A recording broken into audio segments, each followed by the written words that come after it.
Sho'xli nerv shamollashi bilan 5 yildan beri qiynalib, shu og'riqlar bilan yurgan edim. Shu operatsiyasiz ham, dori-darmonlarsiz ham shu tabiiy yo'l bilan shifo topsa bo'larkan.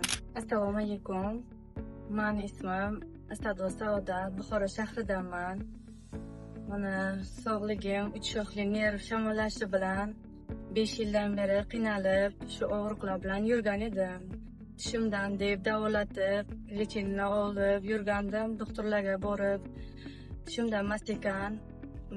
Keyin nevrolog nimalarga bordim, ular tabletkalar yozib berdi, uspokоительный, shu og'riq qoldiradiganlar. Ulardan davo topmaganimdan keyin Jondorda Ar-Asad klinikasi shu nimasi borligini eshitib, shu yoqqa keldim. Lecheniya oldim. Ana hozir ikkinchi kursdan, birinchi kursda o'zi birinchi nimasida ancha natijasini ko'rdim. Og'riqlarim qoldi. Shu boshimni oldi, shu jag'larim, nervlari tortilib, quloqlarim bilan og'rirdi, orqa boshim. Hozir ikkinchi kursni tugataman yaqinda. Og'riqlarim ancha qolgan, Xudoga shukr. Avvalambor Alloh shularni sababchi qilganlariga rahmat. Shularni o'zlariga ham ishlariga omad beraman, tilayman.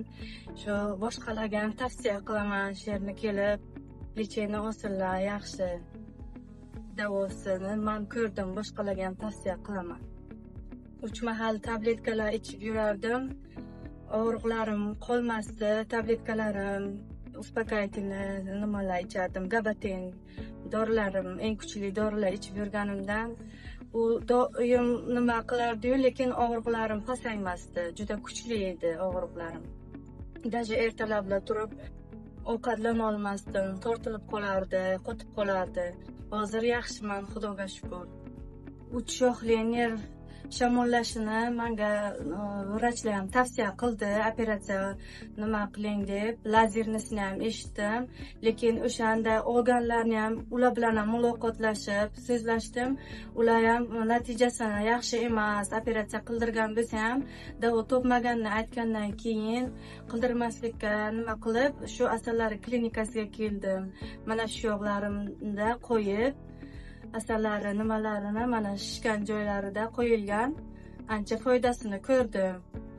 Shu operatsiyasiz ham, dori-darmonlarsiz ham shu tabiiy yo'l bilan shifo topsa bo'larkan. Rahmat deb qolaman shularga.